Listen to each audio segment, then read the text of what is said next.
Assalamualaikum Football United ringan amatiran ala gue. Kebetulan gue lagi nggak gawe hari ini, mau bikin konten soal jadi kan gini ya, gue baca berita nih menarik soal Gary Neville ya. Gary Neville dia ini menampilkan 11 pemain Manchester United terbaik atau terkuat versi dia ya, dengan formasi 4-2-3-1. Dan banyak komentar ya kan, banyak komentar di media, bisa dicek lah ya. Salah satunya dari Jamie Carragher, juga dari beberapa media lainnya yang memberikan komentar berbeda-beda ya. Ada yang memberikan komentar, oh ya sebelumnya gue kasih tahu dulu ya, 11 pemain pilihan dari Gary Neville ya. Ini bisa dicek di Twitternya dia. Kiper itu David De Gea. Lalu back kanan itu ada Aaron Wan-Bissaka, back kiri Luke Shaw, duet back tengah itu Maguire dengan Varane. Di tengah double pivotnya itu McTominay dengan Pogba. Lalu di belakang striker itu ada Bruno Fernandes. Di sebelah kanan itu ada Greenwood, sebelah kiri ada Ronaldo, lalu di depan ada Edison Cavani yang dipasang sebagai striker di sana ya. Jadi dengan formasi 4-2-1-3 bahkan ini. Jadi di depan tuh ada Greenwood, Cavani, Ronaldo dipakai semua. Tapi menurut gue sih ini bisa diadapt atau diadaptasi jadi 4-2-3-1 juga bisa ya. Cuman kalau seandainya benar, ini kan ada banyak komentar ya. Salah satunya adalah kenapa kok Ronaldo dipasang di kiri sementara punya sayap-sayap yang lain ya kan, macam kayak Rashford, macam kayak Jadon Sancho ya kan, sampai juga dengan seorang Jesse Lingard ya. Juga formasi ini terlalu menyerang. Wah, salah satu komentarnya kan seperti itu ya, bisa dilihat. Memang benar, gue setuju nih, formasi sangat ofensif sekali ya, sangat menyerang, dimana pemain bertahannya ya selain 4 itu praktis di lini tengah hanya ada seorang Scott McTominay ya, sisanya Pogba, Bruno, Greenwood, Cavani, Ronaldo nyerang semua. Jadi ini formasi sangat-sangat ofensif ya. Ya pastinya banyak juga komentar ini kan, kenapa kok seperti kayak si Jamie Carragher ya, dia mempertanyakan kenapa kok dia yang dipasang Paul Pogba ya, bukan Paul Pogba, Ronaldo di kiri, bukan seorang Jadon Sancho atau bahkan seorang siapa sih namanya itu, Jadon Sancho, Marcus Rashford, sorry ya. Ya banyak juga sih komentar-komentar lain ya. Cuman begini, terus ada juga nih yang komentar ya kan, wah ini formasinya ngawur. Ini di salah satu media juga, ya inilah kengawuran dari Gary Neville ya. No wonder Valencia fired you ya kan. Kurang lebih ya pantas aja Valencia mecat Gary Neville ini ya, karena memang dinilai ya ini nggak bisa lah, ini formasi tidak bisa ditampilkan ya. Bahkan Jamie Carragher ini, balik lagi Jamie Carragher ya, so is Pogba not a left winger anymore? Jadi Pogba nggak ditaruh di kiri lagi, the right winger you said the club were desperate for decent play. Ya di sayap kanan ya, intinya itu tadi ya, di komentari lah ini pilihan ya, salah satunya itu tadi ya, Ronaldo 36 tahun dikasih di sayap kiri. Wah ini kan juga lagi-lagi komentar ya yang dari media ini menarik sini.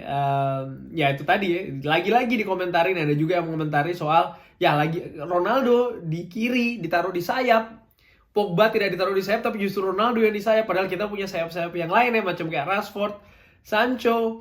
Lagi-lagi ini komentar juga ya. Ya ini ada juga yang memberikan komentar, ini bukan 2008 Gary, Ronaldo doesn't play on the left anymore ya. Ronaldo nggak main di sayap kiri lagi. Memang bener sih, Ronaldo ini kan di beberapa pertandingan terakhir ya, kalau gue ngeliat ya 5 tahun 6 tahun belakangan, bahkan bisa lebih lama lagi 7 tahun belakangan ini kan memang lebih konsisten atau lebih sering bermain di striker depan ya. Baik itu di Juventus, Real Madrid, bahkan juga di timnas Portugal ya. Jadi ini memang cukup aneh sih ya sebenarnya, cuman ya bebas-bebas aja sih. Bebas-bebas aja orang mau berkomentar ya. Cuman ya ini juga menurut gua sih salah satu, mungkin bukan frustasi ya, tapi salah satu ide bisa dibilang ya dari seorang Gary Neville, karena melihat Manchester United ini kesulitan dalam membuat gol dalam beberapa pertandingan terakhir ya, utamanya dalam 3 pertandingan terakhir. Jadi mungkin itu juga ya, ini juga cuman asumsi gue aja, itu juga kenapa dia memilih 11 terbaiknya dia ini sangat-sangat, sekali lagi ya, sangat-sangat ofensif gitu ya. Dan ya ini gue juga punya pendapat sih ya, ini pastinya cuman ringan amatiran aja ya, soal masalah 11 pemain Manchester United terbaik versi gue saat ini ya. Ini dengan asumsi semua pemain sehat ya, karena kan ya Rashford masih cedera, bahkan Shaw, Maguire juga masih belum bisa dipastikan bermain besok Rabu ya kan. Cuman kalau gue ya 11 terbaik versi gue Manchester United saat ini ya, dengan formasi 4-2-3-1, anggaplah 4-2-3-1 ya, karena kan memang ini pakem utama lah dari Manchester United ya. Gue akan memilih seorang David De Gea di kiper. Kenapa? Karena ya di pertandingan awal ini ya, sekitar 6-7 pertandingan awal ini David De Gea sih gue pikir menunjukkan sesuatu yang berbeda dari musim lalu ya, menunjukkan peningkatan di beberapa pertandingan, seperti kayak melawan Wolves, seperti kayak melawan West Ham. Di pertandingan-pertandingan awal dia menunjukkan kualitasnya, dia menunjukkan peran vital, dia menunjukkan bahwasannya dia ini bisa memberikan poin bahkan bagi tim ya. Maksud gue memberikan poin seperti ini. Ketika melawan Wolves, dia banyak melakukan penyelamatan gemilang. Ketika melawan Southampton, dia banyak melakukan penyelamatan gemilang. Dimana kalau dia gagal melakukan itu, kita tidak bisa mendapat poin seperti yang kita dapat di kandang mereka ya. Pun terakhir ketika kita menghadapi West Ham, dia membuat penyelamatan sangat-sangat gemilang. Bukan saja penalti ya, tapi sebelumnya juga dia banyak melakukan penyelamatan gemilang. Dan menurut gue itu kan memberikan poin bagi Manchester United yang mengamankan 3 poin yang Manchester United punyai pada saat itu sebelum penalti tersebut. Jadi ya David De Gea menurut gue terbaik. Back kanan tidak ada pilihan banyak kalau gue bisa bilang ya. Saat ini ya Aaron Wan-Bissaka, ada Dalot, ada ya tidak banyak sih pilihan sih menurut gue. Jadi ya Aaron Wan-Bissaka ya, dengan plus dan minusnya. Duet di back tengah, walaupun ada Lindelof, Eric Bailly di sana, tapi gue lebih memilih Rafael Varane ya, back yang didatangkan dengan harga cukup lumayan ya dari Real Madrid, back yang ya kalau kita lihat dari CV atau resumenya ini kan sangat-sangat mentereng ya, juara Piala Dunia, juara Liga Champions, bermain cukup lama di klub sebesar Real Madrid yang memiliki pastinya kan ya dia punya pengalaman, dia punya rasa percaya diri yang cukup baik ya, diduetkan dengan Harry Maguire ya. Lagi-lagi Harry Maguire walaupun di akhir-akhir pertandingan ini dia up and down lagi ya, mulai sering beberapa kali melakukan blunder. Tapi menurut gue kalau kita lihat lagi ketika Harry Maguire ini bermain cukup baik ya, seperti kayak musim lalu, awal musim, atau bersama timnas Inggris, ini kan bisa memberikan rasa aman, rasa kokoh di belakang ya. Jadi gue pikir Harry Maguire masih di sana. Back kiri juga tidak punya pilihan banyak ya. Ada Ajax Telles di sana, tapi gue masih memilih Luke Shaw ya. Mudah-mudahan cepat sembuh. Luke Shaw ini cukup bagus ya dalam bertransisi, terutamanya dari bertahan ke menyerang ya. Oke, back four gue pikir juga itu sudah banyak lah yang setuju mungkin ya dengan gue ya. Lalu lini tengah nih kan menarik ya. Ada Paul Pogba, ada Scott McTominay, ada Fred, ada Van de Beek, ada Nemanja Matic ya kan. Gua sepakat dengan Gary Neville kalau kita ngomongin soal masalah 11 terbaik ya. Gua akan memilih Paul Pogba dan juga Scott McTominay di sana ya. Alasannya kenapa? Alasannya ya Paul Pogba bisa menjembatani lini belakang, tengah, dan depan ya. Karena dia punya visi yang bagus, dia punya umpan yang bagus, dia punya control ball yang bagus, dia punya ball keeping yang bagus ya. Ya dia punya atribut, dia punya shooting yang bagus ya. Dia punya atribut yang banyak yang bagus lah ya untuk yaitu tadi dalam rangka menyambung lini belakang, tengah dan juga depan ya. Memang dia ada dua kelemahan, yaitu adalah dari sisi kecepatan dan juga sisi bertahan. Bertahan ini ada dua aspek ya, aspek merebut bola dan juga aspek melakukan tackling ya kan. Ini yang menurut gua masih lemah dari seorang Paul Pogba. Dan di situ ada Scott McTominay yang bisa menambal itu ya, karena Scott McTominay mempunyai atribut bertahan lebih bagus ya, lebih stabil. Dia bisa memberikan backup terhadap seorang Paul Pogba di sana ya. Lalu sayap kanan ini kita punya banyak pilihan juga ya, tapi gue lebih memilih seorang Mason Greenwood. Mason Greenwood walaupun di pertandingan terakhir banyak yang menilai maruk ya, egois, tapi menurut gue ya itulah dia seorang striker, seorang pemain dengan insting striker murni, dimana ya pasti gue tau lah banyak beberapa teman juga kalau main bola striker itu bagaimana insting striker kan, kadang oportunis ya, clinical, yang ujung-ujungnya akan menjadi clinical itu sering jadi satu ya bagi orang-orang yang punya insting sebagai striker. Dan ini kan tentunya akan berjalan seiring waktu ya, menambah pengalaman. Jadi dia lebih tahu kapan dia bisa syuting langsung, kapan dia bisa umpan. Cuman kalau gua ngelihat dia punya kemampuan ya untuk menempati sayap kanan, baik itu melakukan penetrasi, tusukan, speed, umpan-umpannya juga, dribbling juga, pun ketika dia harus turun ke belakang membantu pertahanan ya, dimana sering di pertandingan-pertandingan yang kita lalui dia cukup rajin, artinya menutup ruang dari Aaron Wan-Bissaka ketika Aaron Wan-Bissaka naik, contoh ya, atau ketika diserang Manchester United dia juga tidak segan-segan untuk turun membantu pertahanan. Jadi gue akan menempatkan seorang Mason Greenwood di kanan. Di belakang striker yang menurut gue sudah jelas ya, seorang Bruno Fernandes, tidak perlu dipertanyakan lagi, atributnya sudah jelas ya, ada di situ, dia umpan, visi, shooting, baik pun juga defensif ya, artinya dia tidak ragu-ragu untuk turun menjemput bola, membantu pertahanan. Jelas lah seorang Bruno Fernandes ada di sana ya.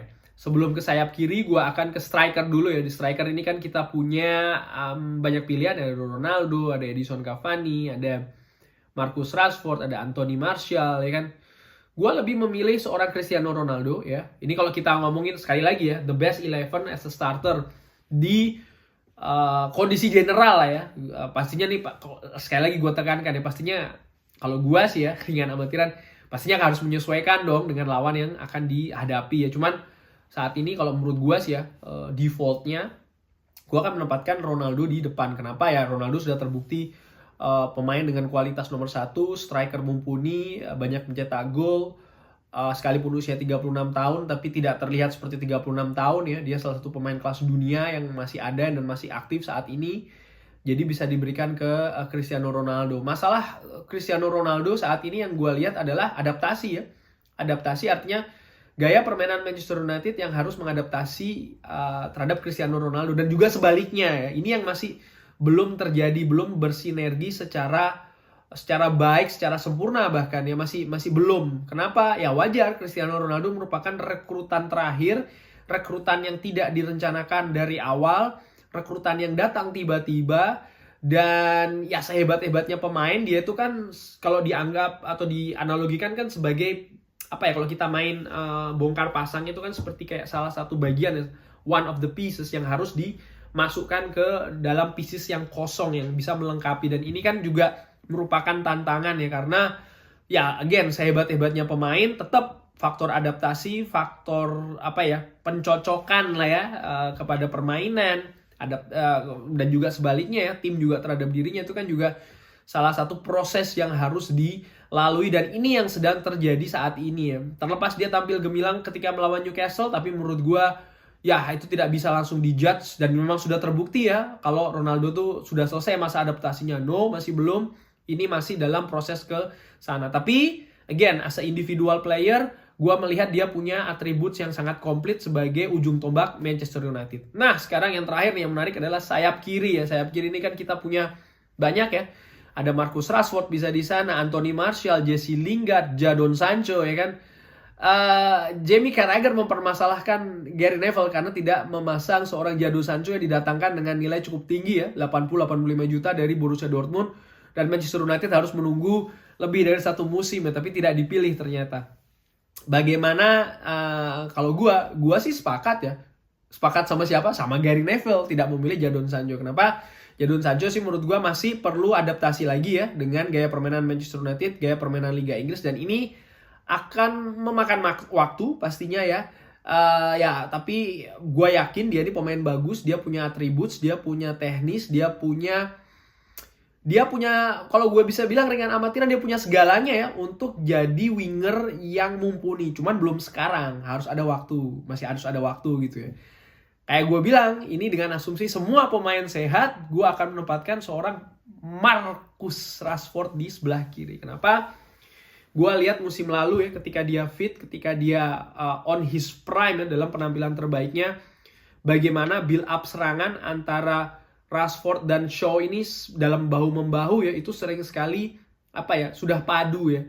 Sering sekali sudah terjalin lah ya pengertian antara satu dan yang lainnya, dan mereka ini kan juga cukup sering bermain bersama. Memang betul saat ini cedera yang dialami Marcus Rashford ini menjadikan ya pastinya dia tidak bisa bermain di sayap kiri, dan Ole Gunnar pun akhirnya mencoba-coba ya melanjutkan eksperimennya musim lalu, menempatkan Paul Pogba di kiri lah, kadang Jadon Sancho ditempatkan di sana, kadang juga Jesse Lingard juga ditempatkan di sana. Jesse Lingard bermain cukup baik sih awal-awal musim ini, dia seperti ingin menunjukkan sesuatu ya, dan so far so good. Tapi again, dengan asumsi semua pemain ini sehat, gue akan memilih Marcus Rashford ya, yang itu tadi ya sudah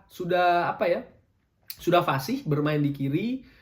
Musim lalu ya memang betul ada beberapa kelemahan. Salah satunya paling menonjol adalah keputusan ya. Sering dia ini kan kadang sudah digiring, lalu lupa syuting, lupa umpan dan lain-lain. Tapi menurut gue again ya, ringan amatiran ala gue, nanti seiring berjalannya waktu, pengalaman, pastinya dengan masukan juga, ini kan bisa diperbaiki. Ini bukan hal yang tidak bisa dirubah begitu ya. Jadi menurut gue ya Marcus Rashford di sayap kiri. Demikian kurang lebih ya tanggapan gue mengenai the best 11-nya Gary Neville lawan the best 11-nya versi gue ya. Kalau teman-teman ada the best 11 lain, bisa drop di kolom komen ya. Oke, selamat menikmati hari Selasa. Jangan lupa nanti ada Champions League dan besok Manchester United main ya. Thanks for watching. Wassalamualaikum warahmatullahi wabarakatuh.